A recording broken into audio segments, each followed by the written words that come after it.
એકવાર શ્યામાસુંદરી દેવી શિહળ ગામના ઉત્તરપાડા લત્તામાં પોતાને પિયર રહેતા ત્યારે તેમને ઝાડાની બીમારી થઈ આવી.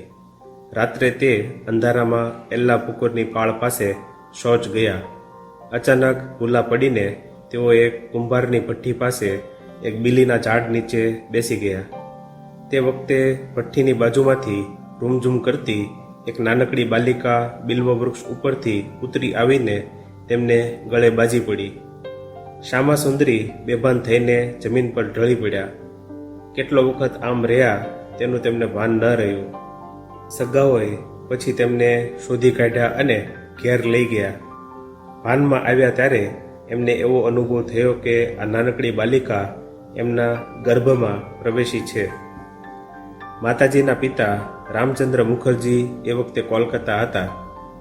કોલકાતા જવાનું નક્કી કરતા પહેલા એક દિવસ બપોરે જમ્યા પછી તેઓ તેમના સંસારમાં ગરીબાઈને લીધે પડતી અનેક મુશ્કેલીઓથી ચિંતાગ્રસ્ત થઈ સૂતા હતા. ત્યારે તેમણે સ્વપ્ન જોયું કે એક સોના વર્ણી બાલિકા એમને ગળે બાજી પડી છે. બાલિકાનું અસાધારણ રૂપ ને અમૂલ્ય અલંકાર જોઈ વિસ્મિત થઈ તેમણે પૂછ્યું, તું કોણ છે બેટા? સુમધુર કંઠે હેતપૂર્વક બાલિકાએ કહ્યું, આ હું તમારી પાસે આવી. રામચંદ્રની ઊંઘ ઉડી ગઈ. સ્વપ્નનો વિચાર કરતા એમને ખાતરી થઈ કે લક્ષ્મીદેવીએ પોતે કૃપા કરીને એમને દર્શન દીધા છે, એટલે પૈસા કમાવાનો આ જ શુભ સમય છે.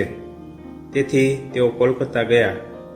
મુખોપાધ્યાય મહાશયનો આ ઉદ્દેશ્ય કેટલો સફળ થયો એની સાથે આ ગ્રંથને સંબંધ નથી, પરંતુ કોલકાતાથી પાછા આવ્યા ત્યારે તેમના ધર્મપત્ની પાસેથી તેમણે શિહળમાં થયેલા અનુભવની વાત સાંભળી અને ત્યારે એ આસ્તિક ને ધર્મનિષ્ઠ પુરુષે બધી જ વાત સહજ ભાવે સ્વીકારી લીધી.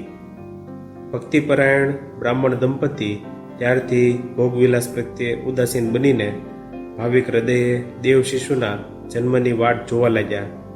ત્યારથી માતાજીના જન્મ સુધી રામચંદ્રનો પત્ની સાથે દૈહિક સંબંધ રહ્યો નહીં. તદુપરાંત તેઓ શ્યામાસુંદરીને શ્રદ્ધાની નજરે જોતા હતા. આ વખતનું વર્ણન કરતા શ્યામાસુંદરીએ શ્રી યુક્તા યોગીન માને એકવાર કહેલ કે હું જ્યારે સગર્ભા હતી ત્યારે શું મારું રૂપ હતું, મારા માથા પર વાળ તો સમાય નહીં. તે વખતે કેટલા લોકોએ મને સુંદર વસ્ત્રો ભેટ આપ્યા હતા.